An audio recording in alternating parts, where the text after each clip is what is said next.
Hello, everybody, and welcome to the NewsCube, episode 8. I'm on with Sian, as always. Hello. And we don't really have anything special today, but we do have quite a bit of interesting news to talk about. So, shall we get started? Woo! Let's get started. Okay, our first news topic today. So Steam, so at time of recording, yesterday it hit 17.5 million concurrent users. It's a lot of people. That is a lot of. Like, I'm trying to visualize like that many people, and that's like a small 17.5 million people. Like, how many people is 17.5 million people? I would like that as like a. You would like to see how many of them can fit in the football stadium or something. Or something like that, yeah, like... Okay, interestingly, it is roughly the same amount of people that died from cardiovascular disease in 2015. That is terrible comparison. That is awful. I think that's one of the worst things I've said on this podcast. Not as a shock value thing, just as a... Let's compare it to something people can visualize. Cardiovascular disease.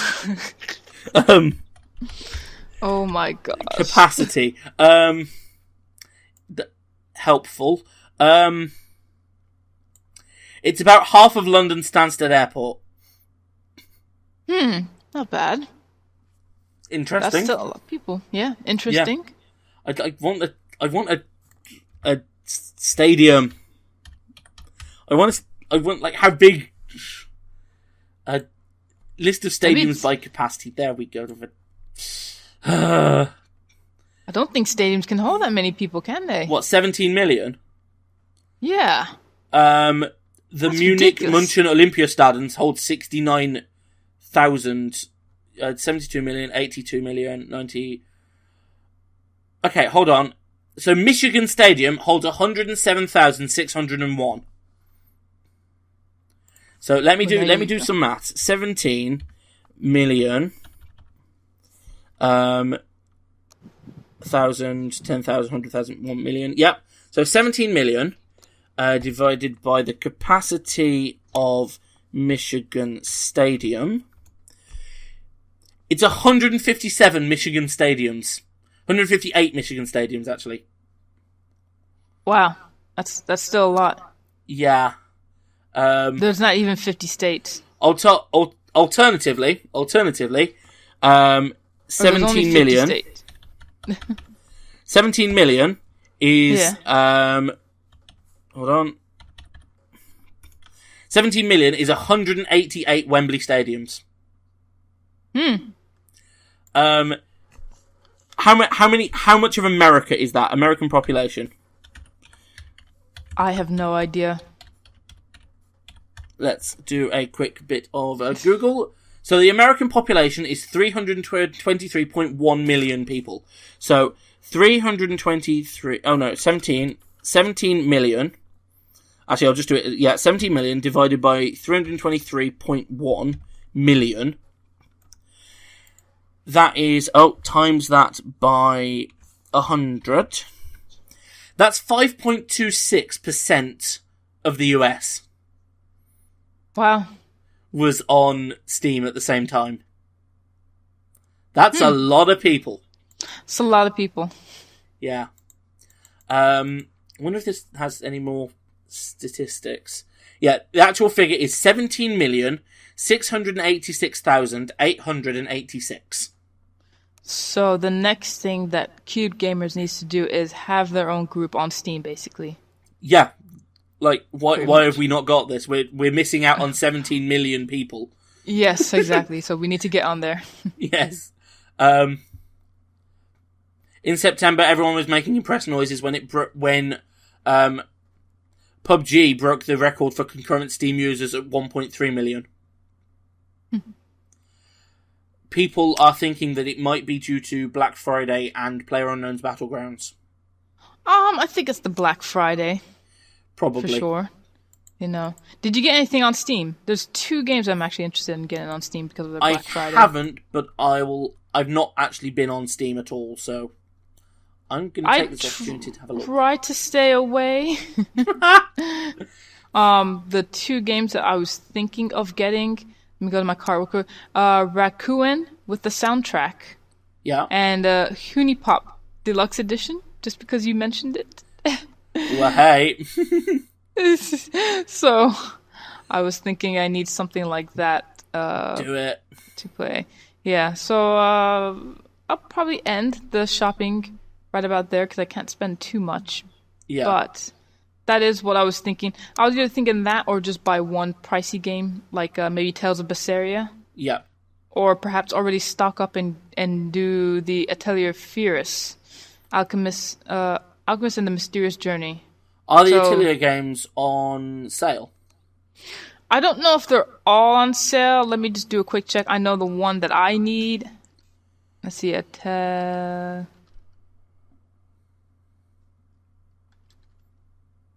Let's see how many of them are on sale. It looks like only... Well, technically, 2 of them are on sale. Sophie and Fierce, which obviously, those are pretty much the only two on Steam. You can do the Gus bundle, which does Atelier Sophia and Azure Knights. No, Knights of Azure, sorry. It will bundle those for a total of, it's discounted up to 44%, so you get it for $16.79. Only thing I can say is, it's a good deal. Knights of Azure, I heard it's an okay game. It's not that great. So fair. Even though they did come out with Knights of Azure 2, they did come out with a second one recently, which I don't think that's on Steam, or maybe it hasn't come out in it yet. I'm not quite sure. Knights of Azure. Oh no, the new one is on Steam as well. Knights of Azure 2. Mm-hmm. So far it's gotten positive reviews. For that game. That one is not on sale, if anyone was wondering. Fair. Yeah, but the first one, it's quite mixed reviews. So if you can get it for $20 if you just need to buy that one game. That's fair. Yeah, that's what I've been kind of looking in to the Steam sale. I have too many games, to tell you the truth. I think everyone does. Yeah. I did, however, finish one game that's still on sale, which surprised the heck out of me. I guess it shouldn't, considering it's Steam. See, it's called Caravan, and the review will be up soon. I've already written it. I swear, every time I look, I feel like it goes down even lower. Maybe I just don't remember the price. Regular price is $10. So right now, you can get it for $1.99, and it is a great game. I spent exactly 19.4 hours playing it. I essentially almost got all of the trophies. I was missing 4, and they're pretty easy, and I could easily go back and pick them up. But I tend to just not. I tend to not replay games, just because I have so many others to play that I just can't be bothered to go back and replay a game. But I got hooked onto this game. It's basically a trading game. It's kind of like an RPG trading game. It has a story to it. They take the story and plus several other like small folklore stories from what's it called? One and the oh gosh, I'm gonna mess up the name. I'm just gonna have to open my review honestly and see what the heck I wrote down. I don't want to mess it up, but it's what did they take the story from? If I can find it. 1001 Nights, also known as Arabian Nights. Arabian Nights, yeah. Yeah, so it's kind of based off of this tale from Iram of the Pillars. Mm-hmm. It's sort of like Atlantis, the underground city of Atlantis, and this is basically sort of like the Middle Eastern story to that. It's sort of like this, city that was sort of like in the middle of the desert and things like that, and it was really wealthy. But basically, it's a trading game, and they have some really, unique mechanics that I liked. So that's still on sale, and I thought that was a great game, and I don't know how long that's going to last, but Yeah. it's apparently on their autumn sale. I have no idea how long the autumn sale is. If I think it's it's gonna until the last, 28th. I think I read. if I don't, oh, okay, so that's part of the Steam autumn sale. So the 28th, by the time we launch this podcast, it will be over. But So you could have got. you could have gotten it, or if you have a couple hours left, still get it. Yeah. Because that game was fantastic. Ooh, there's the Iron of Hearts franchise. I know we mentioned something like that on our website. Hearts of Iron, yeah. Though. Yeah. Beyond that, though, I'm not getting anything else. This other game looks really interesting, called Northgard. That looks really. It came out February 22nd, 2017. It kind of reminds me of not creatures, cultures. I think it's sort of like a Stronghold or something like that kind of a game. So. Early access. I tend to stay away from early access just because I don't know if they're fully gonna, finish it or whatever. But this looks really good, though. This looks like I would buy that. I would recommend that. Yeah, I've just been looking through, and I actually just found a game that it's fairly cheap, and I think I'm just going to buy it because I think it's like £3. Called The Herbalist. Ooh. What's that about? It sort of reminds me of my idea for a game, or one of my ideas for a game. Which is have I told you about the one where you mix the different potions and you try and... I'm kind of looking at it now because I can see that. Yeah. It's it's a little bit like a Atelier, really. Yeah. But with but it seems like it plays kind of like a what do you call it? Like a point and click game. Yeah, exactly.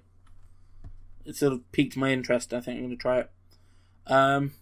South Park: The Stick of Truth is 75% off at $6.74. Let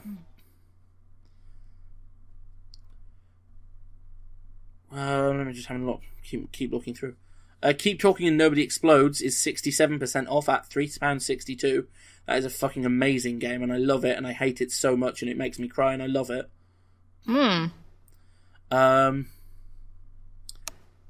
Just sort of seeing if there's any really big deals, sort of jump out. Portal is 90% off at 69 pence. So if you've not played Portal, go and play Portal. Got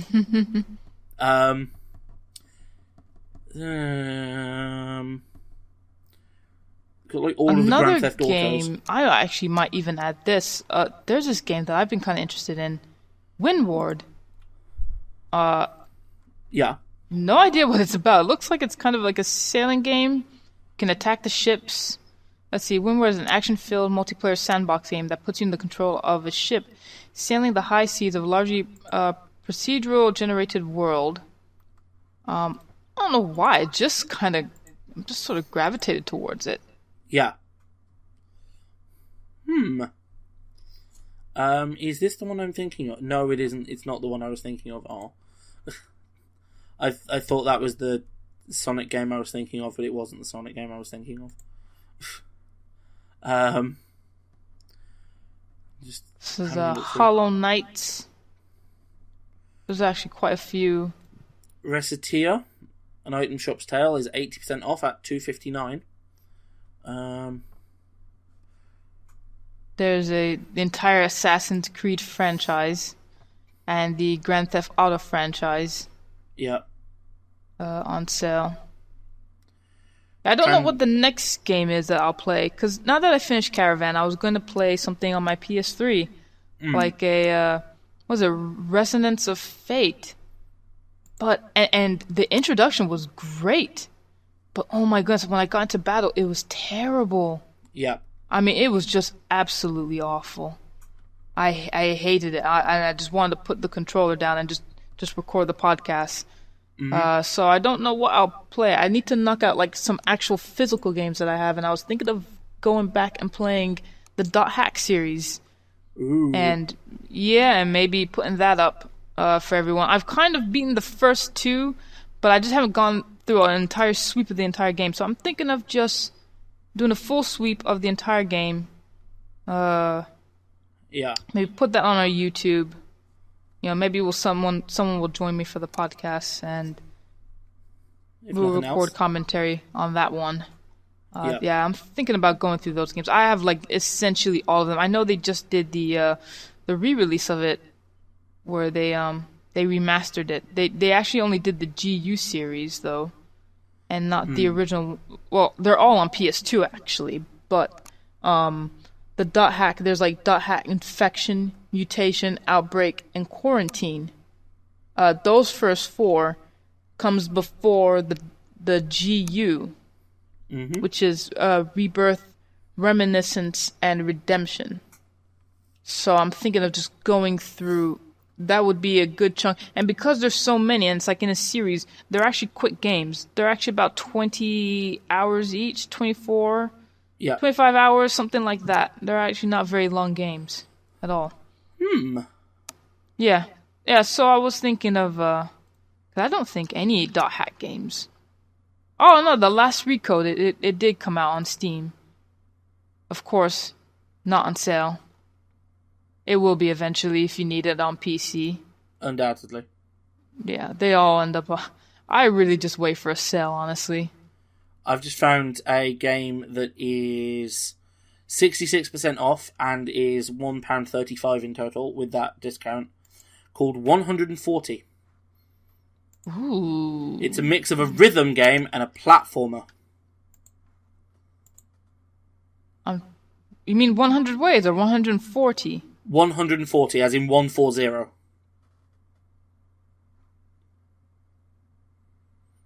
It's a mix of a platformer and rhythm game, and it looks really good. Okay, so it's the actual number 140. That's where you'll get a different game if you actually type it out. Yeah. Oh, that looks actually kind of neat. I've actually kind of played something a little bit like that, but yeah, that's depends on what shape you are. Yeah. If you haven't played this, go and play it. It's 50% off. It's £5.49 at the moment. Go and play Papo and Yo. I have that game. Oh God, it made me cry. It's on my PS3. Oh, it's all of the feels. Oh yeah, because I heard that it's basically, isn't that the one where he's a beast, but the beast is supposed to represent that was the dad, and the kid was the son. Yeah, and it was basically the kid has gone through like child abuse. Yeah, it's the lovely, beautiful game about a set in Brazil about child abuse. Yeah, I have it on the PS3. I'm pretty sure I can still play that. Because I got rid of my PS Plus subscription. But I think if you purchased the game, it didn't matter. But I don't know if I purchased it or if I just got it for free. Yeah, I can't remember which one I did. But if I can, Spore. So you played it? Yeah. Is it quick? It's... Oh God, let me try and think how long it is. Probably... I think it's about 8 to 12 hours. I might give it a shot. So it's not that long. Yeah. You know? Right. Knock it out in a couple of nights, you know? Ooh, Cluster Truck is £3.29. Yeah. Spore's on sale. I remember you were mentioning that. So... Yeah. Spore is £3.74. Yeah, well, there's a Spore bundle. Bundle, which it's discounted to 83%. So you get, I guess you get everything. You get Spore, Creep and Cute Parts Pack. Yep. And then you get Spore Galactic Adventures. Spore really, this was a UK game, wasn't it? Yeah, by Maxis. That game took off really big in the US. A lot of my friends were into Spore. I didn't get it. I thought the creatures looked odd. I wanted to play it. Don't get me wrong, but it was So it wasn't quite hyped as much as No Man's Sky was, but it was essentially supposed to be No Man's Sky before No Man's Sky was No Man's Sky. But and which it one do you didn't think really did it better? deliver, and it felt a bit because of that. You mean you really saw that neither one of them are good, huh? I mean, Spore is better than No Man's Sky. Okay. Like, that's a relief. By a long way. Like, Spore is playable. Right. Spore is a good... I would say that Spore is a good game. Yeah, I mean, it's got very positive reviews but on Steam, yeah. I followed its development Right. as closely as I could. Anyway, it was a very different game from what I was I wouldn't say promised, but what I expected. Ah, I see. So there are five like ages, as it were. Like 5 stages. There's cell stage, creature stage, tribal stage, civilization stage, and space stage. And there was supposed to be, I think it was 9 stages initially. And it went a lot more into like the depth of like, here is how DNA works in the first few stages. And then it got to like, here is how like, evolution works in the creature stage. And then here is how civilization started in the real world, if that makes sense. Right. And then essentially they went, you know what, we're not going to go for the accepted theories of evolution, etc. We're going to do this, and like completely ruined it. I was like, oh. Yeah. Like I say, it wasn't really what I was promised. It's still an amazing game. Okay, yeah. But, just not what you expected. Right. Yeah. That's it fair. certainly went further than it probably should have, if that makes sense. Right, yeah. And there's one called, this is on the autumn sale, Victor Vran, an A RPG. I think the A is for Australian? It's either Australian or American. No, I think it really is Australian. Like, I think, because that's not the first time I've seen that term, A RPG, and the last time someone used it, they were using it because they were Australian. And I was like, well, that's interesting. Yeah. $5 for this game. Oh, action role-playing game, apparently. Oh, action. Oh, maybe it was just games emphasize real-time combat, or over turn-based or menu-based combat. Maybe it was just a coincidence that the game that they made, they just so happened to be from Australia. I don't know why. Maybe they were just kind of taking advantage of that. Oh, okay. That probably makes a little more sense. Yeah, this one looks really interesting. It came out in 2015. Yeah.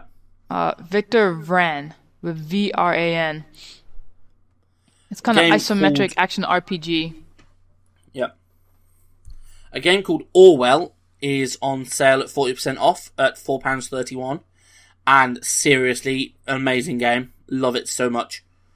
Now that Runic Games is gone, yeah, I'm tempted to get their Torchlight 2. I've always wanted to play Torchlight. I know Sam, he said he played it.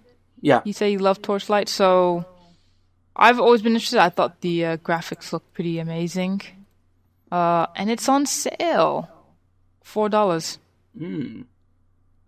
Unless you want to get a bundle. And you can get Torchlight 1 and Torchlight 2 for $26. But I don't think I would want all that, honestly. Yeah. I wouldn't want Torchlight 1 and 2. But it's probably 2.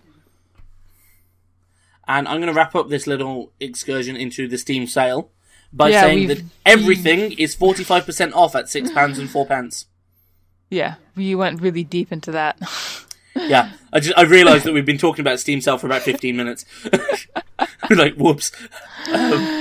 Oh, well, speaking of sales, not really, kind of. Bad segue. Well, hey, bad segue.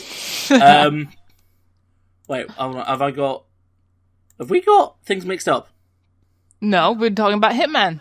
Oh yes, of course. Sorry. That's why I said it was a Yeah, bad my segue, tabs because were in they're the wrong not order. My doing- tabs were in the wrong order. So I was like, hold on a minute. That's not a what? Yeah. Okay. Yes. Square Enix have shared their reasons for dropping IO Studios. I've not actually had a look. Here you go. Insert a cry emoji. Yeah, insert cry. That doesn't mean that Hitman is going away. It just means that Hitman, in terms of Square Enix, is going away. You know what I was gonna ask, because I think I made Hitman Man Crush Monday last Monday, and I was gonna ask someone on our page, what the heck happened to Hitman? Because it seems like one of those games that kind of keeps coming, and it's like coming and going, and it seems to do well every time it gets mentioned, or it's made, and people seem to like it. Like apparently the last Hitman was really good, but it doesn't ever seem to stick around. Yeah, Does it feel that way? Yeah, I know what you mean. It's weird. You know? I think it's strange. Definitely. Like, I've never known a game to like phase in and out of existence like it does. With You the know what I exception mean? of these, JRPGs. Yeah, but like you sort of expect them to be like really long development leads, you know? Yeah, I just don't understand Hitman and why it just sort of... It comes, it goes. It seems to do really well every single time, but it just never seems to stick around. Yeah. It's kind of heartbreaking a little bit. Hitman, we love you. We love you, Hitman. 47. That's why we made you Man Crush Monday. Yeah. Like, I can get behind that. Now, how are we going to do a segue for this one? So just looking at the summary I have in front of me about the Hitman thing, about why Square Enix dropped IO. Apparently, in summary, blame Disney. Yeah, that's such a bad excuse. Yeah, like, if we're going to blame anything on Disney, it's going to be microtransactions and EA. Well, I don't think Disney has anything to do. Well, they do own the rights microtransactions. to what do you call it, to Star Wars. Yeah, but I don't think they have anything to do with the because from the last incident with the whole Star Wars thing. Technically, they're the good guys. Technically, Disney in the whole Star Wars fiasco, because they said that we're getting a load of bad press and we don't want Star Wars to be negatively affected, so remove your microtransactions. Yeah. So technically, they're the good guys. A little bit, yeah. I never thought I'd say that Disney were the good guys. Why not? It's Disney. Yeah, true. I have lots of mixed feelings about Disney. Right, same here. Maybe I should just let it go. Let it go. On to the next microtransactions. The PC revenue. When will Games Reflection show what they are inside? A free-to-play microtransaction hell. Oh boy, let's see. PC games will spend a whopping $22 billion on microtransactions in free-to-play games this year. Double the figure compared from to $8 billion from full game purchases. Oh my goodness. Like, I just can't believe it. I'm telling you, the only game that I've ever spent money on has been League of Legends. And thank God that is the only one. Like, thank you God, I have just not been suckered in to a bunch of microtransactions, and I don't even think I'm crazy on what's it called? On League. Mm-hmm. But you know what? It's funny that we mentioned this too. They've kind of changed their setup again a little bit. So games like League, Overwatch, and a few of the RTSs, they have sort of two systems. When you play, what you used to get in League were these sort of like experience points, these points, and you can use these free points to maybe unlock new characters. Really, it was mostly to unlock new characters. You get runes, things like that. they've sort of changed how you now acquire these points. Yeah. Now you mostly get them through leveling up in League. Yeah. Which I think kind of sucks. Before you would get it every match, regardless whether you win or lose. Obviously, if you win, you would just get more. Now it's more of you have to level up, and you probably need to win about maybe 3 to 4 games before you. It seems like I level up, and so then you get sort of this capsule. The capsule, then when you unlock it, you'll get maybe like a character, you'll get like a character shard, and you can use it to either unlock the character or get these sort of disenchanted points. I'm going to try and pop it up so I can read all this kind of stuff to you. But it's just like, man, are you trying to make it so it's even like takes me even longer to get these things? Don't get me wrong. Now with these new points, there's a few more things that you can purchase with it.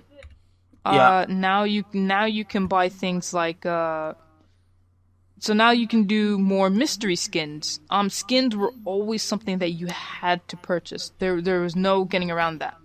And it looks like I got an honor capsule just because of good sportsmanlike. That was interesting. Yeah, it was pretty nice. But yeah, so when it comes to champions, when it comes to skins, and for the most part, it's still fairly true, with the exception of, I don't know why, this one particular skin, it's, you can get it with, they're now calling it Blue Essence. Yeah. But it's just like, I don't know, to me, it seems like it takes way longer than it needs to take.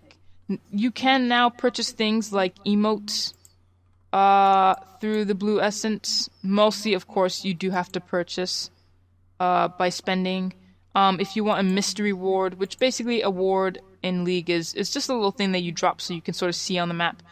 And they made it so that you can have different skins for them. Now you can use these points to get like sort of a mystery ward, and you can get different skins for your wards, things like that. But I don't know, I just kind of look at it and I'm like, it just seems to take even longer. Yeah. To get this kind of stuff, and I'm like, why are you doing that? Are you trying to make it so people just kind of opt out and be like, screw it, let me just spend money in the game? You know, instead of going through this long, frustrating route. Yeah. For me, when I do purchase something in League, it's very much like what's on sale. Like, I'm not going to spend, because it is kind of a bit of money, to tell you the truth. It can add up a little bit. You know, so with your Blue Essence, you can get characters. You can't really get skins. I thought you could do like a mystery skin, but I'm not really seeing that right now. You can get the different emotes. You can get maybe lucky and get like a mystery ward. I don't know. I'm just kind of like, why do that? You know, I thought the system that they had previously, and this is just a recent update. I kind of felt like it was a little better, in my personal opinion. I feel like now this Blue Essence thing. Oh, no, let me see. Let me go to the learn more. Oh, well, it doesn't really say anything. But I personally thought the points that you got, whether you win or lose, you got points. Now it seems like you have to do this thing where either, I guess, I'll get honored a capsule if I'm a good, if I have good behavior. Yeah. Or simply, do I level up? I don't know how else you get them, but it's just like, I don't know. To me, it just takes longer, in my opinion now, than anything else. And I think it's just kind of unnecessary, to tell you the truth. I don't see the point of it. So I don't know. There's something going on with microtransactions where I feel like, in my opinion, I've played a lot of MMOs. I've done a lot. For the generic MMO, I always kind of felt like it was cosmetic, And so it's just never been that tempting. League is really, as far as free to play games, is probably one of the longer games that I've ever played. There's only 2 other games that I've played for a very long time. That was Uncharted Waters Online and Emerald Chronicle Online. And only reason why I've probably never spent money there, like Emerald Chronicle, well, those servers have been sort of up and down and kind of crazy, and I wouldn't even invest in that game anyway. Yeah. The Uncharted Waters Online, I still kind of don't feel the need to either way. There's plenty of ways to make my character look kind of cool without really spending money. And it's definitely one of those games where it's like on and off I kind of play it. League is sort of like, I mean, I don't play it as much, maybe once or twice out of the week. And yeah. I do definitely go through those dry spells where it's like I won't play for months. You know, and luckily for me, that's months of me not spending money, luckily. But I haven't bought any Riot Points in over a month, so there is some good news. Again, I really only buy it when there's a character that I tend to play a lot that's going on sale. But I don't know. It's just it's crazy to see that these free-to-play games, and I know who they're getting. They're not attracting gamers. Yeah. I feel like they're attracting people who are, who have money. Not even people who have money. People who want to just be the best. No, I feel like they're attracting people who maybe don't realize that these little purchases add up to more than what they think. And I think they're attracting sort of non-gamers. Like, they're basically attracting the gamers who like Candy Crush. I mean, let's say this. There is a reason why all of the, like, mobile, free-to-play, sort of little time wasters like Candy Crush have microtransactions in. Right. Yeah, because, I mean, I think they're attracting those people, and I don't want to say their name, but so I had a friend who told me that their parents nearly every week were spending $50 on things like on Facebook games and purchases, and I'm like, what? Really? Yeah. I'm like, why? And I was kind of shocked because, I mean, it's his parents. I mean, I figured they wouldn't know. I mean, because and to give them a little credit, I guess, my parents tend to be much older than most people's parents. My parents they're in their 60s. Yeah, my dad is in his 60s. My mum is turning 60 next year, so. Yeah, and I've noticed most of my friends' parents, they tend to be a little bit more in their 40s and 50s.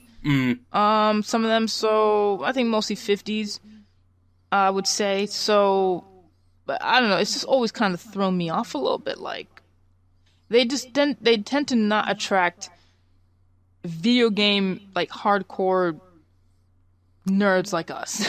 In my opinion, I feel like that's not who they're really targeting. I feel like they're targeting people who are maybe a little easy to get. Maybe because they just don't know. I'm not sure. Because we can see what happens when you target gamers.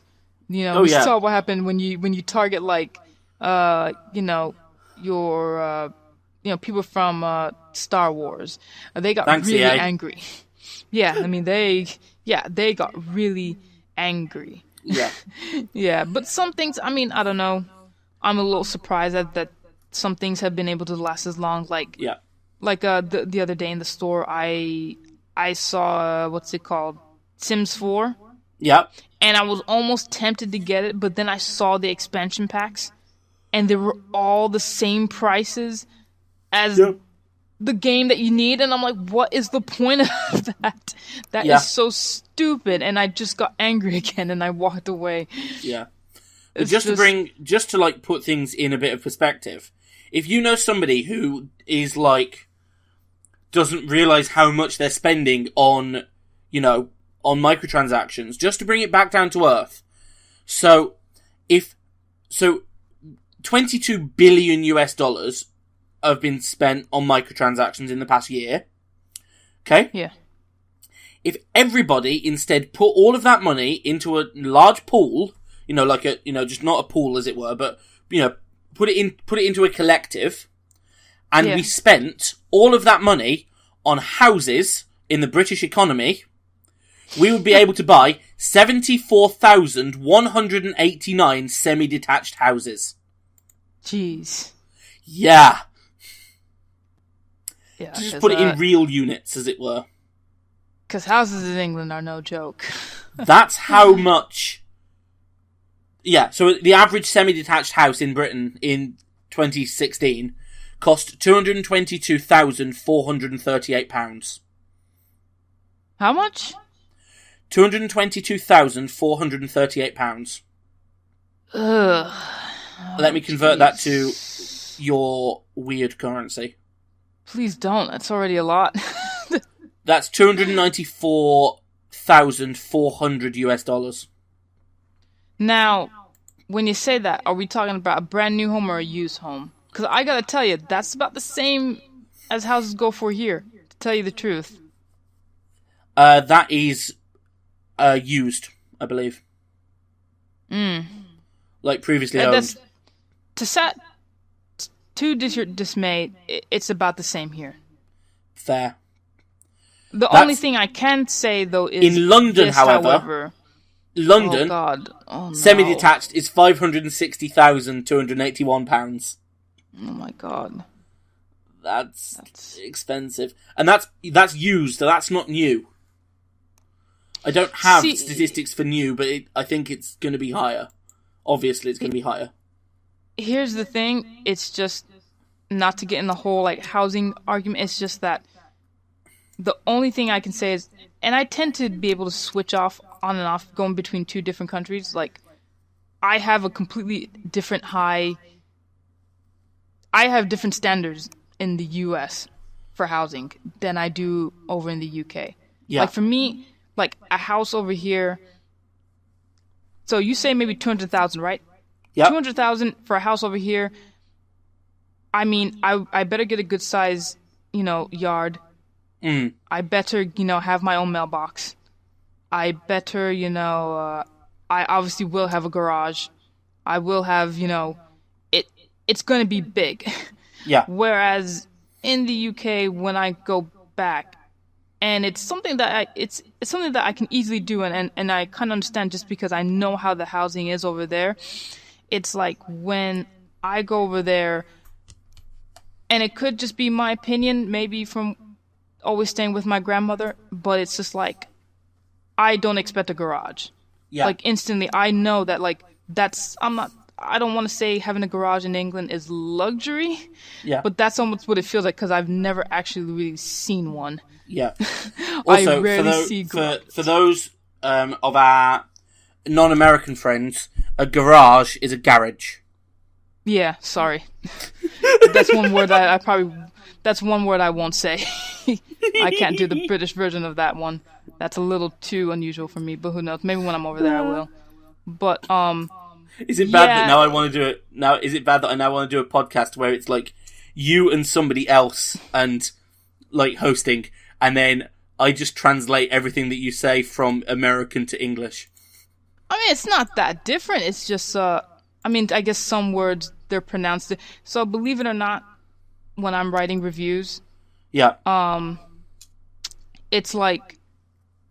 so I may write in.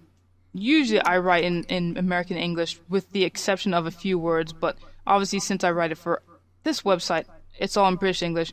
But whatever. There are actually some words, though, in my head, I might have to say it the British way in order to spell it correctly the American way. And one of those words are things like schedule. It's easier for me in my mind to say schedule. Schedule, yeah. Than to actually, but then to spell it, it's to spell it, of course, it's the same in both countries, but it's just to get the pronunciation right. It makes more sense in my head to say schedule. Yeah. Every single time. So some things, it's my brain can just sort of switch back and forth between. And it's almost like you're bilingual. Really, yeah, it's sort of not really a problem. It doesn't what was it? Me and my friend, we were watching I don't know what the SAS we were watching something about SAS. But he couldn't understand what they were saying in British English, and I just looked at him like, "You've got to be kidding me! They're just speaking English, you know." And it's just like, but the accent was so heavy on some guys that it's just like, it throws him off a little bit. And I'm like, yeah, like, but it's weird because he'll ask me a question like, "What is the hillbilly version of British people?" And I'm like, I don't know. Because I'm only used to Americans. Like, if you told me who are the Southerners in the U.S. or who speaks like in a very country hillbilly accent, I know what that is in the U.S. But like in the U.K., I'm like, well, we all sound the same, I think. Yeah, because like it's one of for us, it's very much like, so as a Brit's point of view, it's like if you go, so who are the Southerners in Britain? It's like, oh, one is expected to be able to speak one's Queen's English, and one will be having luncheon and supper, rather than lunch and dinner. One will be having roast veal for supper. And then I think about, okay, what's the English version, or rather, what's the English take on Southern American? And you'll praise Jesus. What? You'll praise Jesus, burn the gays. Yeah, that's pretty much how it is, honestly. Yeah. Yeah, it's weird when people ask me questions like that. Like, he'll ask me a question like that, and I sort of don't know how. Like, it threw me off one time when Sean Bradley says, "Oh, I want to get away from the South." I literally just stared at my computer and be like, "The South to you in England compared to the South that I live here, have completely different contexts. Yep. Exactly what exactly are you running away from?" Because if it's men in white, like sheets of clothing, looking like little white knights, I've got to tell you, it's not that bad for you. But so it's like there's some things that just like I can't translate them. Yeah. Because they just don't make sense to me in the same context. Mm-hmm. Speaking wise, I've always been able to understand. I've always just been able to understand. I don't know at what point can I not understand someone. I can't do the thing where, like, you know, like some people know what region another person's from. I can't do that. I'm not used to that many different British. I'm just used to, like, you know, that's what you sound like. Yeah. And that's sort of it for me. But it's like, but some people, although in one instance I did meet a man who was surprisingly English, but he was so far up north that he nearly sounded Scottish. I was like, what the heck is going on with you? Yeah. That's about as far as it's ever gone for me. But the accents don't throw me off. The different, like, I know they say garage. I'm just not gonna say that because to me it sounds too unusual, and I'm just not used to it. There are some things I look at it makes sense, and I'm fine with it. Like tires, like the spelling over there, it's just like, oh, that makes sense. It's not that terrible. It's just spelled with a Y. You know, it's gonna look bizarro to anyone over here. So some things don't throw me off. I kind of just know how to easily switch back and forth, and it's funny. I get to like screw with people's minds a little bit, like when I'm over there. Like I used to do a test of seeing, you know, if I really say bathroom, will someone be really confused? And sure enough, they will be. Oh yeah. Like, it boggles my mind that someone would be confused by just me saying bathroom, but they literally don't know what I'm talking about in the UK when I say bathroom. Or not confused. They literally make the distinction between bathroom and toilet. Yeah, we do. And so, yeah, and it's like, okay. I'm going to powder my nose. And all that. Yeah. What, is that different there? So, the British euphemisms for going to the loo. So, you've got going to go and pound one's nose. Going to go and talk about a man about a dog. Ooh. I'm going to the loo. Going to the lav. Going to the bog. Going to the WC. Going to the closet. How many more can I think of? See, there's not that many for us here. Yeah, there's like about 30 different synonyms for going to go to the bathroom. We've pretty much rolled it all up and just said we're going to the bathroom. It's quite convenient. But over there, it's like I know that I can't get away with saying certain things over there. Now, there's some words, they are, how would I put it? I grew up with them, Yeah. So that's how I say it and pronounce it. I say battery all the time. I can't. I would think I must have been I must have been about 19 or 20 when I literally said that to someone over here in the U.S. and they just stared at me. They're like, "What are you talking about?" I'm like, I need a battery. I'm like, "What?"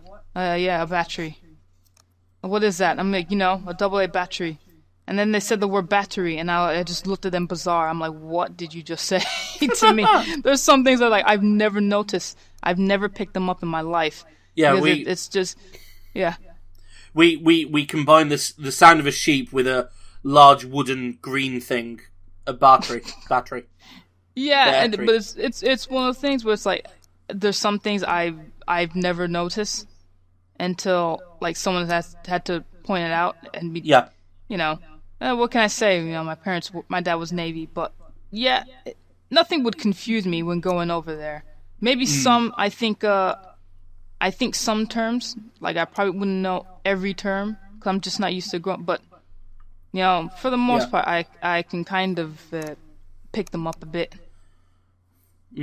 But just going back to the whole thinking about where people are from, it's if I think who is on the west coast of England, it's the sheepshaggers and the conservative Christians, aka the Welsh and the Irish. I am going to get so much hate for this podcast, I swear. Meanwhile, on the west coast of America, it's the gamblers, including the ESA, because they insist that loot boxes aren't gambling. Bad segue, bad segue, bad segue. That's a terrible segue. I'm so bad at segue. I'm terrible at them too. Can we get personalised Tube Gamers t-shirts or something? Can mine just at the back say Wolfie? Bad segue. Bad segue. Yes, we can. I want to do a t-shirt that say that's got different cube emojis. It's yeah. Can mine just be one of those transport vehicles with the wheels falling off because it's a bad segue? Yeah, I'll make a shirt like that. But yes, so the ESA has insisted that loot boxes aren't gambling. ESRB. Well, the ESA owns the ESRB. What? Oh, I see. Or they created the ESRB. I don't think it's a form of gambling. I just think... See, most of Europe says it is. Really? Yeah. Do you think so? I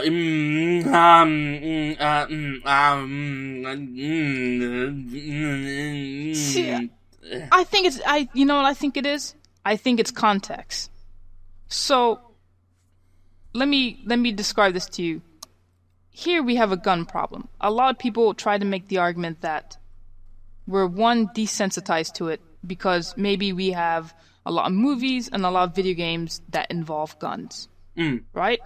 Now, most people would say, okay, just because I play a shooter game in a gun, just because I play a shooter game doesn't mean that would influence me to get a gun and shoot up a whole building. I can quote you 30 studies which will show you that is that video games with violence in them make you less likely to go out and commit a crime. Right, well, so here's my thing also. Maybe it also has to do with context. In the US, it's very easy to get a gun and go shoot around. You can just buy a gun in the US. In the UK, not so much. I've never even seen a gun store. I don't even know. Well, they're not legal for the public in the UK. Right. You can't do it. You know what I'm saying? Yeah. There's no, if you were going to do it in the UK, it would be done in a very illegal manner. Oh yeah. That's the only way you're going to do it. I wonder if it's more so of context. Gambling, I will say this much in the UK, I've seen more places to go gamble on a random day in the UK than there is to gamble in the US. US, yeah. That being said, I can kind of see a little bit how Europe might say this is a form of gambling in a country where gambling, I think, can be very easy to do. and come by. Whereas I feel like in our country, gambling, not so much. Heck, I just went back to Jacksonville the other day, and we were just driving, and I saw a store called something Fish Arcade. It was called Fish Arcade. And I'm like, what the heck is a fish arcade? So we looked it up, and then we were like, oh, it's a fish arcade sort of masking as a gambling place. Yeah. It's totally legal what they're doing. But that's how much it threw me off, that even when I saw it, I didn't even know what it was. There's only really 2 places where you can really gamble in that city. There's a huge gambling place that's not too far away from where my parents are, and you can gamble on like slot machines and things like that. And there's that one place. That's it. I don't know any other places to really gamble. The only other place that you can gamble, sometimes they do these things in the US where you kind of go on a boat, and the boat sort of takes you a little bit off water, and then you can gamble. Because you're in international waters, yeah. Right. And FYI, it's a 13-mile line, isn't it? If I remember rightly. Yeah, and in the US also, you can't gamble until you're 21, I believe. Yeah. No, I take that back.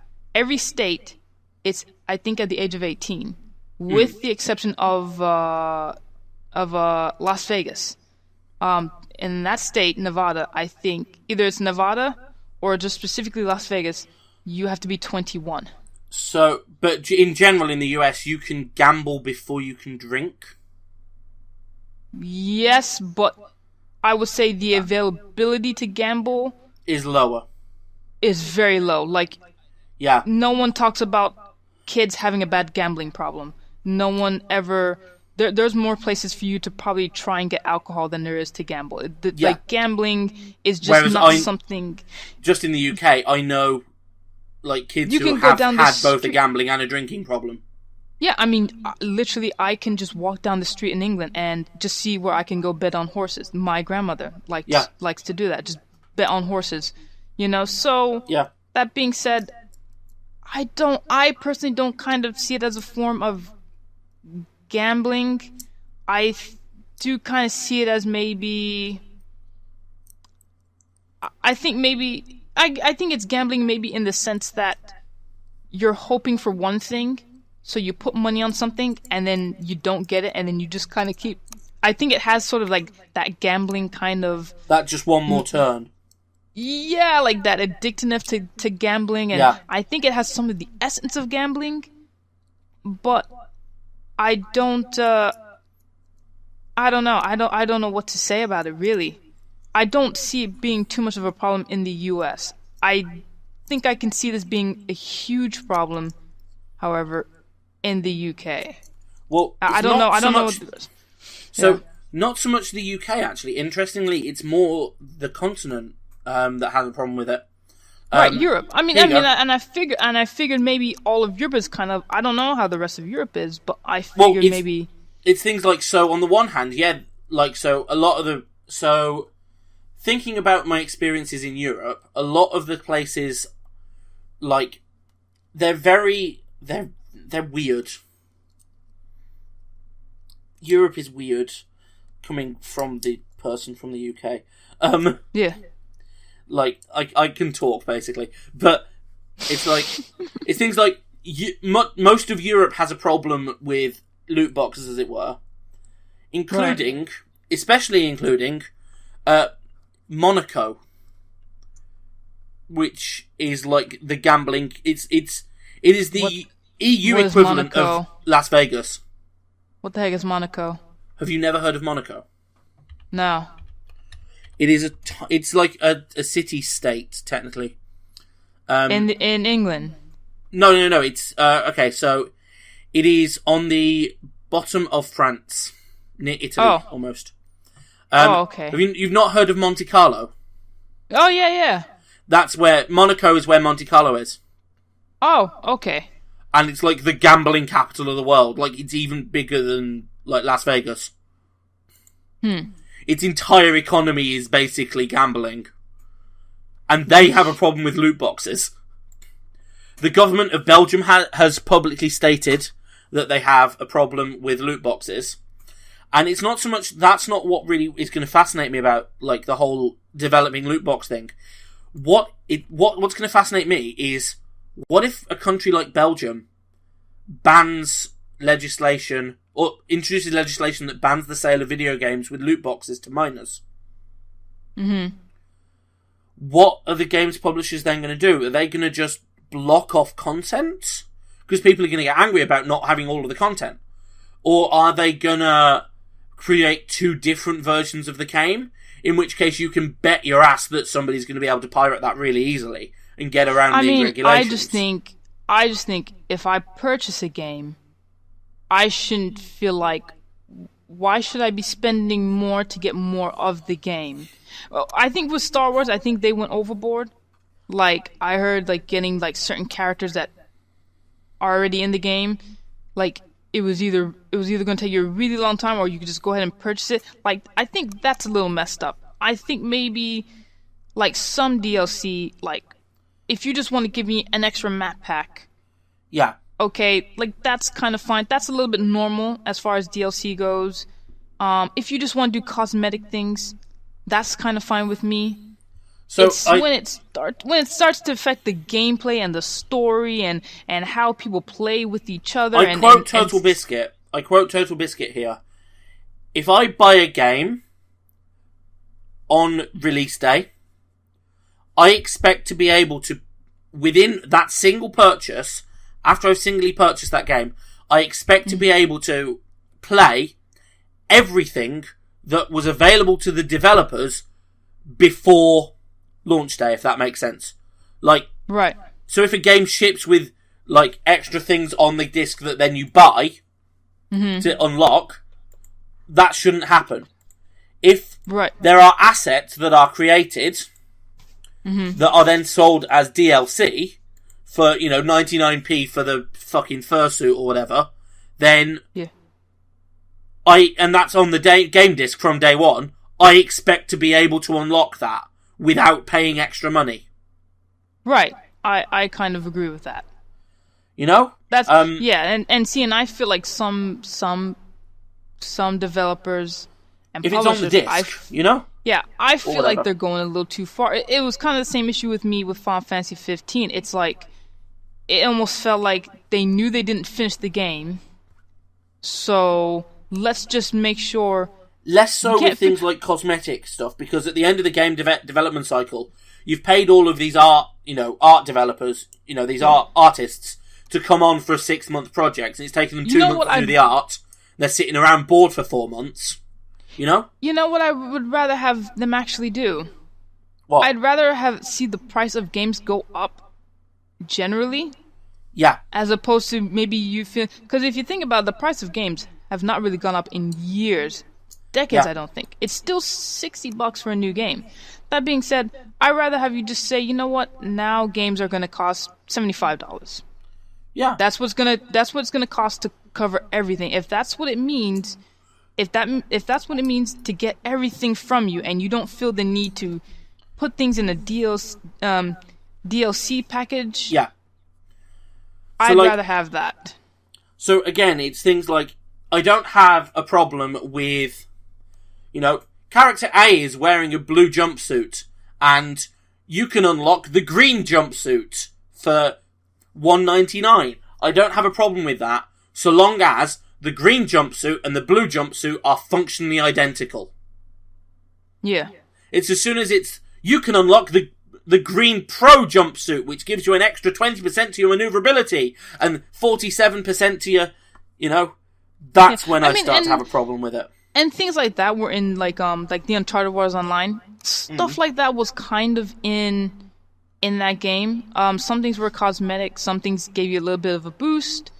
Nothing that was total game changer. I think the biggest thing that people want were sailing times. Yeah.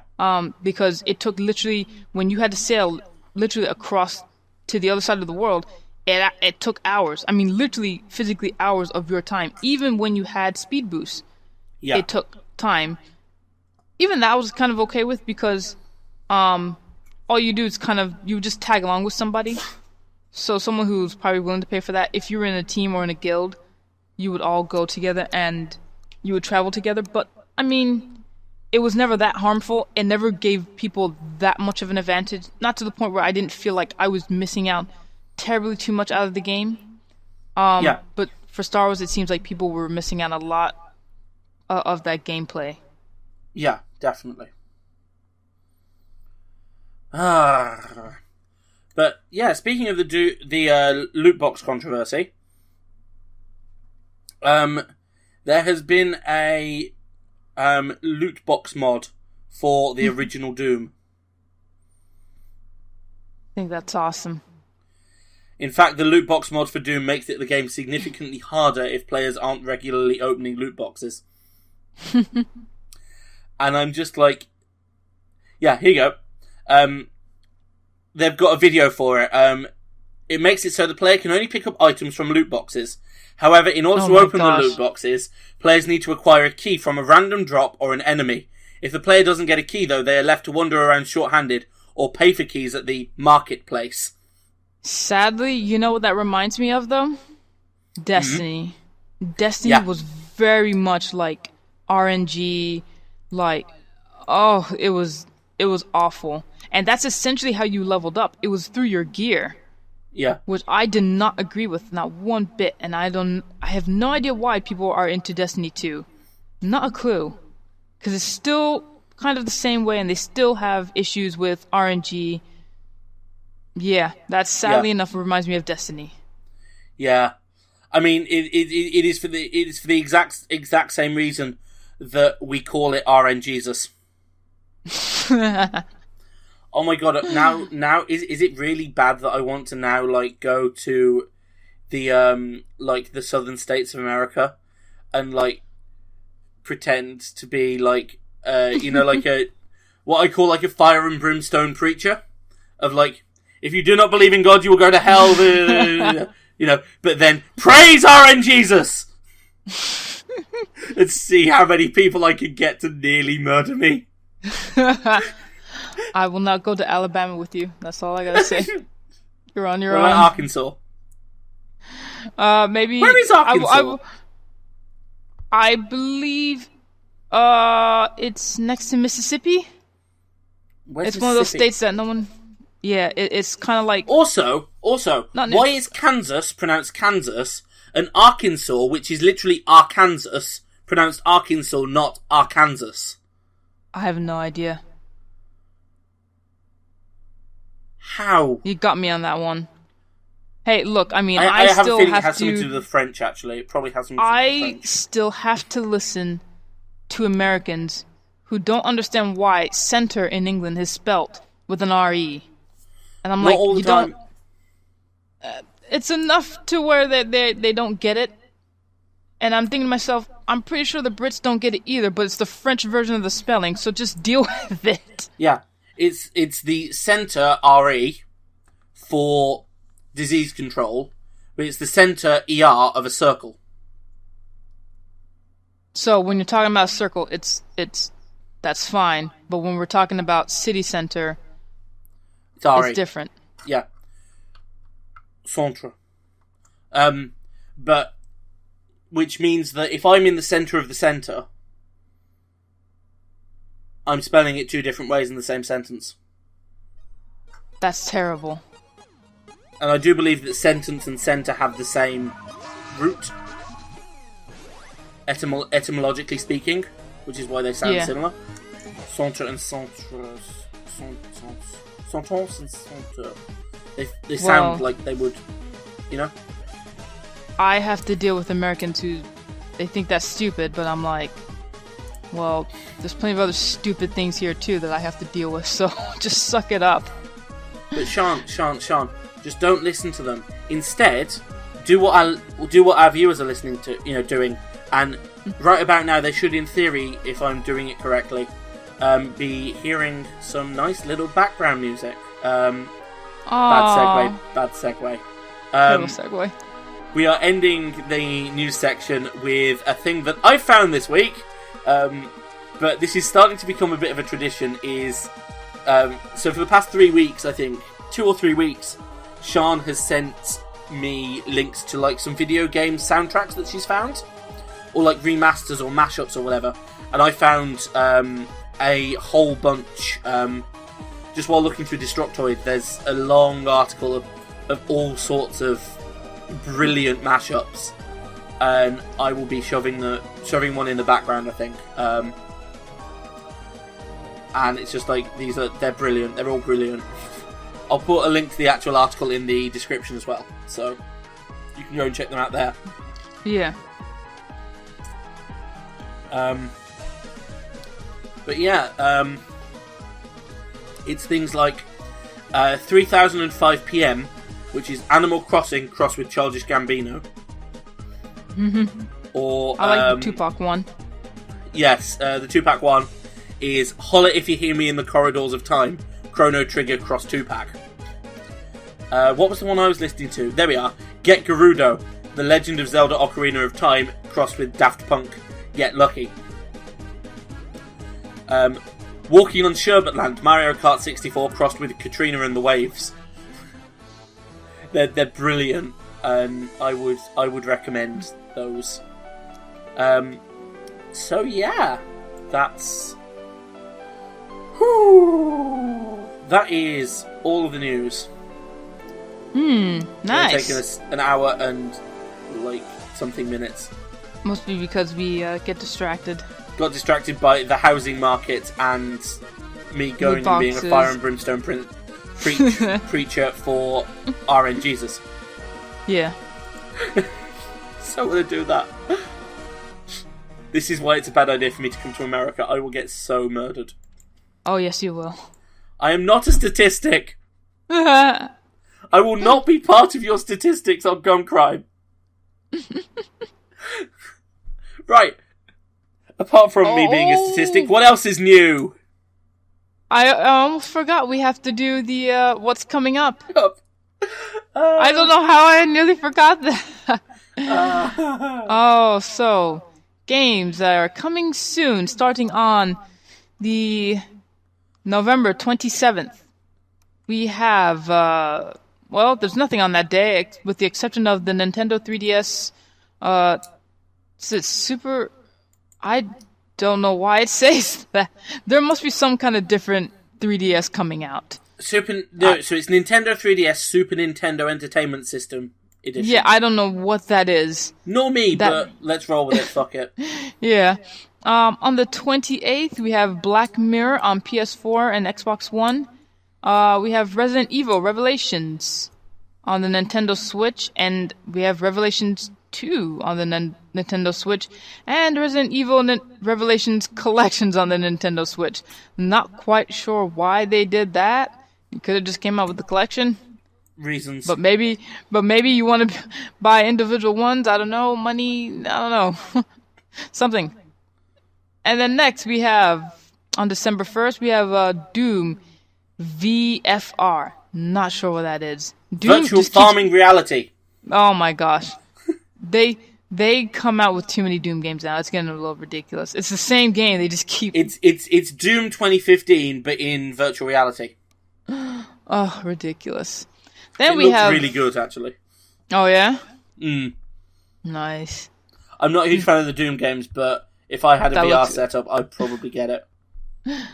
We also have Xenoblade Chronicles 2 on the Nintendo Switch.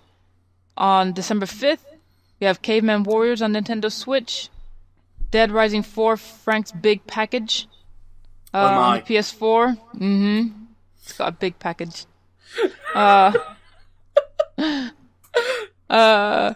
Horizon Zero Dawn Complete Edition PS4.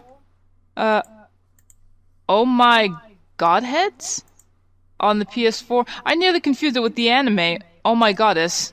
But it's Oh My. I was like, it's Godheads. So Oh My Godheads on PS4. Raiden 5 Director's Cut PS4. Space Hulk Deathwing PS4. The Surge A Walk in the Park PS4. On December 6th, Get Over It with Bennett Foddy PC. Then we have, I can't believe it again, Minecraft Xbox One X. Again, It's releasing. On the December 7th, we have Human Fall Flat Nintendo Switch. That game looks so good. Oh, really? You've seen it? Yeah, it's adorable. It's absolutely adorable. It's on Steam, actually. Oh, really? I think it's on sale right now, actually. Is it? Because then maybe people can buy. Yeah, yes, it is, but it's not on sale. It is still pretty only cheap, £6. Yeah, it's still pretty worth cheap. It, I think. Yeah, I think Honestly. so too. It looks. It's got the very similar aesthetic to. What's the one?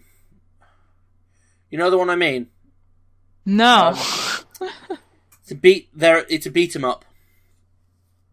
I can't think of it. Same people made it. Not the same people, which I thought it was at the beginning, and it isn't. And I find that quite interesting. Unless it might be the same publisher. Yeah, on the 7th as well, we have Phantom Breaker Battlegrounds. Was it Override? Yeah, Battlegrounds Override, Nintendo Switch. And on December 8th, we have Tokyo Xanadu EX Plus on PS4. Gang Beasts. That's the one, Gang Beasts. Gang Beast? Yeah, Gang Beasts. Wait, Gang Beast. Okay, I see it. Yeah, it has a very $20. similar aesthetic to that. Oh, that's kind of cute. Oh, they're all hugging. Oh. Yeah, it's a little weird because they're always touching each other, actually. Oh my. In more than one scene. Well, so Gang Beasts is all about... It's basically a beat 'em up. Oh, I see. Huh. Whereas Human Fall Flat is about falling flat. It's adorable. I love it. It's so stupid. I love it. I love these little indie games that are just like so weird yet so good. You know? Yeah. What? So what have you been playing this week? So what have I been playing? So yeah. I hate to ask, how was your Thanksgiving? So like, this is the first day in like 3 days I've actually been sober, or as close to sober as I probably normally am. Yay! Because it was one of my best friend's birthdays, so I spent a lot of money on alcohol and everybody got incredibly drunk. I don't remember 2 days of my life. Oh wow. Yeah, I was like that drunk that I can't actually remember like Friday or Saturday. It's just like, oh, okay. Yeah. It was like, if I do remember little bits, but not much, if that makes sense. Like, I remember waking up in the nursery at like 6 a.m, going, how the fuck did I end up here? But so yeah, my Thanksgiving was good, but I didn't take advantage of any of the Thanksgiving stuff.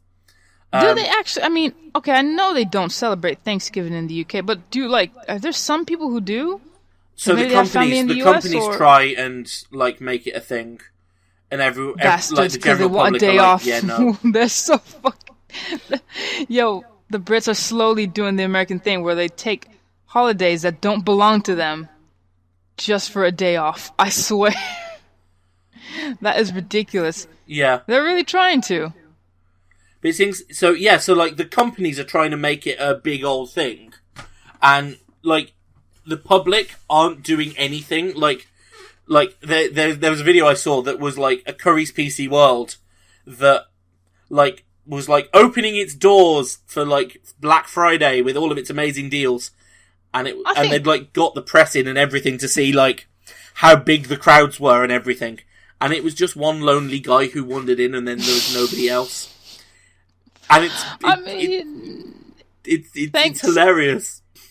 I'm not going to go into the whole history of Thanksgiving, but it's just like, Happy Genocide Day. Well, unless you're going to go into the whole, well, technically the Pilgrims, they did start their journey off by leaving the UK, so yeah. I mean, how would you spin that around? What, you're going to celebrate a few days after, you know what? I can't wait for. We celebrate the day after because, yay, we got rid of them! Yeah. No, the holiday that I can't wait for is, I guess now it will be British Independence Day? From the EU? Oh, will they start doing that? God, I hope not. You don't think so? I don't think my liver could take it. Oh my gosh. I'm a staunch Remainer, and if that makes us lose 50,000 subs, I sincerely apologise. But this is fucking career suicide for everyone. Everyone involved in Brexit. We are not even, I swear to God, nobody is going to take us seriously on the world stage. At all, come on. ever again. No, so when that happened, right? We've suicided our country. No, when that happened, I had a friend on my Facebook who was just like, congrats, all you Brits you guys look like, idiots for Brexit, right? And I kind of got pissed. And I was like, you do realize our country, we're about to vote for Trump. At the time, he wasn't president. We're literally voting for this guy. And he's like, true, that's right. And when we voted him, I was so tempted to just blast him on his Facebook and be like, yeah? Do we still look like idiots now compared to you? We still look like a bunch of idiots, or what? I just so badly wanted to blast him on Facebook for that one. How do we look now? It's just, oh God. It's like... I don't think it's that bad, though. I mean, I'm not saying I couldn't have voted for it either way. I didn't know anything about it, what was going on. The only thing I knew was the angle of why they were probably voting that way was because of the whole immigration thing. At least that was... Yeah, that's what they were trying to spin. As far as everything else, if there were benefits to it or not, I kind of don't know. Just because, one, I couldn't vote on it anyway. I don't stay enough... I don't stay enough to qualify. Yeah, so I didn't qualify to vote either way. But it was just like... So I wasn't really paying attention to... where they're been. My only concern really now was just because I was technically born in Scotland, and now they want their referendum again, and I'm like, well, what does that mean for me? Do I have to pick a side? Please don't make me pick a side. Don't make me give up a passport. That was actually the only thing I thought about was like what are you gonna do with passports? Well, more importantly, so for me, for me as a current student in the UK, my particular chosen field, if I was to go and try and get a master's or a PhD in the UK in my chosen field, my options for funding are severely limited if I wanted to do a PhD in England, or if I wanted to do research in my particular field in England. Because all of the funding for theoretical research into quantum dynamical systems in in solution chemistry, all of the funding for that is EU. Because it's theoretical, it's not practical, it is totally looking and staring at numbers. It doesn't lead to economic benefits. It is research for research's sake. And the UK does not like that at all, because it doesn't lead to new weapons, and it doesn't lead to new technologies, and it doesn't lead to a, quotes, better economy, unquotes. So it's really difficult to apply to, because in the UK, certainly, whenever you apply for funds for research, you have to fill out I forget what the actual form is called, but it's essentially how will this benefit the country in 5 years? How will this benefit the country in 10 years? How will this benefit the country in 50 years? And all of us scientists are all just sitting here going, these questions are impossible to answer anyway. Right. Let alone when it's a theoretical field and we're going, how will this benefit the UK's economy in 5 years? It won't, but at least I'll understand fucking benzene a bit better. Oh, man. And I'm seriously hoping that we can delay Brexit just long enough so I can get onto my masters that I want to do. Yeah. Because if we can delay Brexit just long enough for me to get onto the Masters, it's going to be free. Oh, nice. At least for the first year, because I'll still be an EU student. Right. And so I'll be able to go and study in Helsinki for basically free. Yeah, that would be great. Yeah, definitely. Because there are 3 places that do the Masters that I want to do.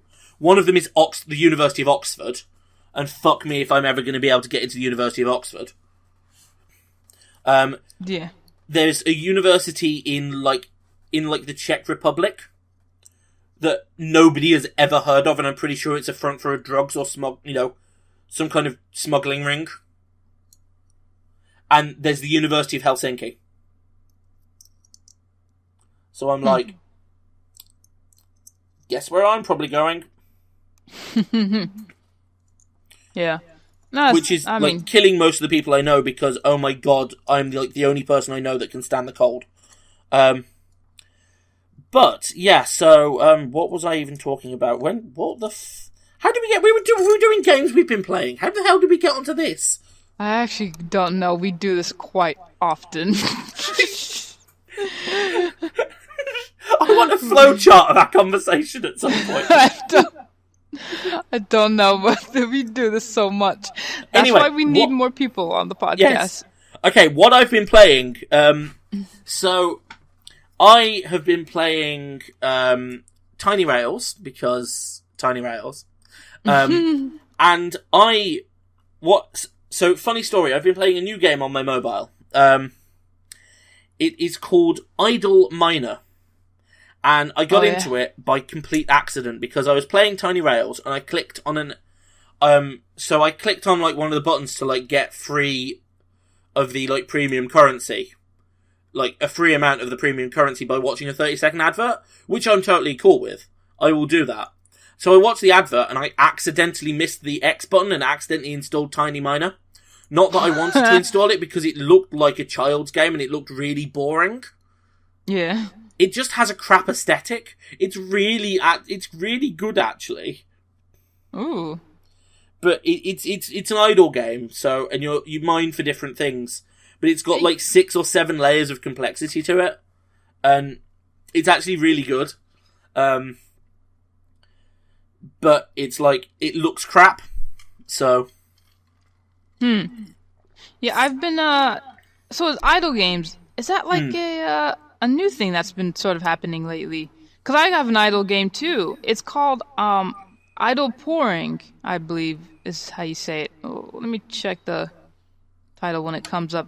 And because I've used to play Ragnarok Online, when I saw that there was an idle pouring. So one of the issues with Ragnarok was, especially the original, they had a problem with people always making bots so that they could constantly grind even when they weren't in the game. Yeah. Which is really awkward when you're a new player, because you're a new player and you're trying to talk to people, but then you find out that they're just bots. A lot of bots. Yeah. So there's a Ragnarok idle pouring, and I've been kind of addicted to it a little bit, to tell you the truth.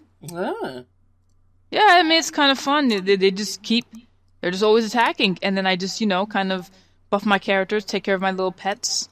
Yeah. PvP, there's a thing called MVP, where you attack the strongest sort of most valuable player, basically.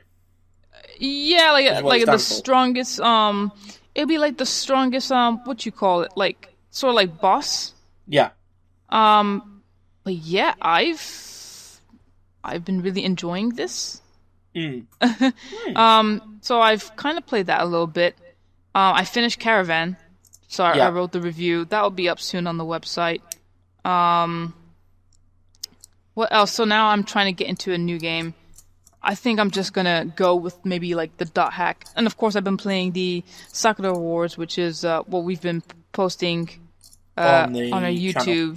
Yeah. Yeah, so that those will go on Wednesday and Friday, and then we're gonna try and get commentary on the Thursday and Saturday for people to watch. And I think it's going well. We're getting some views on there. So I think people are kind of liking that a bit. That's good. Yeah, I'm excited. It's getting us followers. Yeah. It's always good. Yeah, I have scheduled scheduled out all the way to December the 6th so far, or the 8th actually. Yeah. So, it's going well.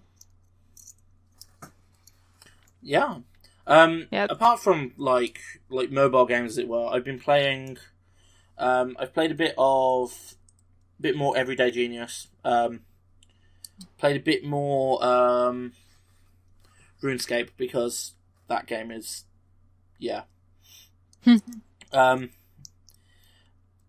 as I remember saying last week, farming crack. That game is literal farming crack. And what else have I played this week? Let me have a look. I swear I've played something else. You know. Mm-hmm.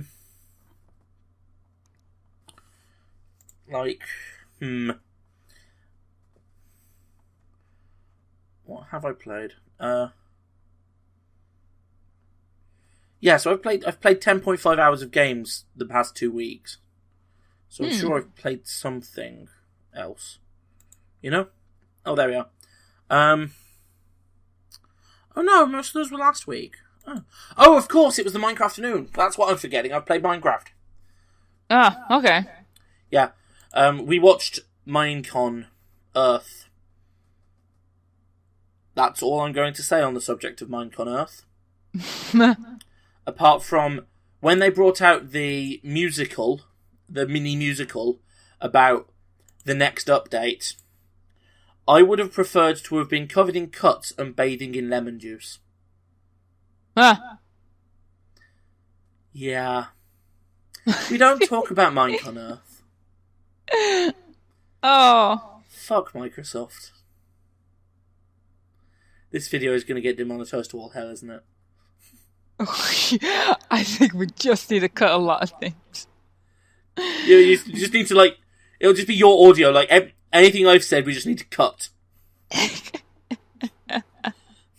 Yeah. I'm the problem with the podcast.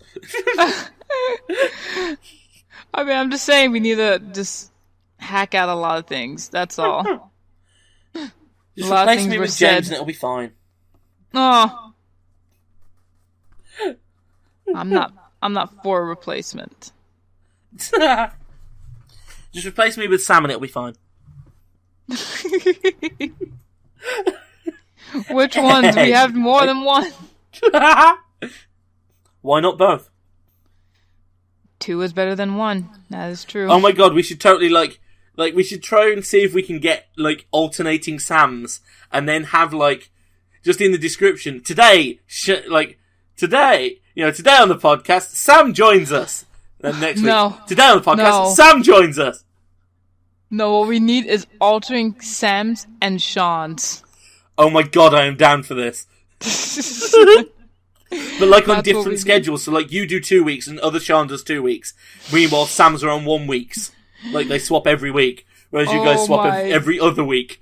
Gosh, that would be awesome. Just to confuse everyone. Oh. We need to hire more Sams and Seans. Basically. If you're a Sam or a Sean and you're listening to this, apply to be a contributor to Cube Gamers. Are we still accepting contributors? Yes, we are. We are always accepting. I've never, because I didn't use the official process, technically. Yeah, no, we're always accepting. The link is there. You can hit us up on, you can technically hit me up on Twitter, but, I mean, it's I'm just going to refer you to the website, really, so we can go through the proper email and stuff like that. But we are still accepting contributors, podcasters, streamers. Yeah. We're always growing. So. Like I say, I never went through the official quotes, the official process. So, I did. I don't know what the requirements are, if that makes sense. Be able to write. That's pretty much it. Fair. So I know. Robin was write me a test piece, and I wrote him a test piece. Yeah, see, I was with the magazine, so yeah, I was designing something, Yeah. Thank God. Made it easier for me. Yeah. So, and then I've become more of the content creators, if that makes sense. Yeah, I kind of like podcasting and doing I videos. much prefer podcasting to like writing articles. I mean, I if there was something that really piqued my interest, I would probably write. I could write an article on it, but I'm much more of a streamer and YouTuber. Yeah, Podcaster, I totally YouTuber. see you. So, on to our next segment of the podcast. Let's we say goodbye and we go to the video. Well, another bad segue, so we can go on to the video cast. So how do we end this? It's a completely different thing to this, though. I know, but so it's like the after hours is what I'm trying to get at. Yeah, we need to wrap this one up, and then we can... We're terrible at this. For those who haven't already realised exactly what's going on, we're just doing a bunch of recordings in one session. So, we're going to stop the recording and then, once the podcast has finished, quote unquote, and then oh my god, we need to do a behind the scenes episode. Oh my god, I should do a behind the scenes live stream at some point. Anyway, yeah, so we're going to, send each other the files, and then we're going to get onto recording the next thing, and then we're going to send each other the files, etc., etc. So, if we talk about things that we've referenced here, it's because we're batch recording. Yeah. Because we are way too busy to do it any other way. True. Alright then. So, let's wrap up this podcast. So yeah, that has been the NewsCube episode 8. We can't think of a title yet. That should just be our title. We're bad with titles. We were going to do something special and then nobody turned up, and the thing we were going to do that's special really only works with 3 or 4 people. Aww, next week, maybe. Next week, hopefully. We'll push everything back a week. Anyway, yes, that's been the Cube Gamers NewsCube. We will catch you on the either the after podcast live stream at 8:30 on Tuesday, or that's over on Cube Gamers Wolfie, or, well, actually, am I going to be streaming on Cube Gamers Wolfie now? Because nobody's giving the details of the other, Cube channel. Oh, well, I don't know. This is something I'm going to bring up at the meeting. Anyway.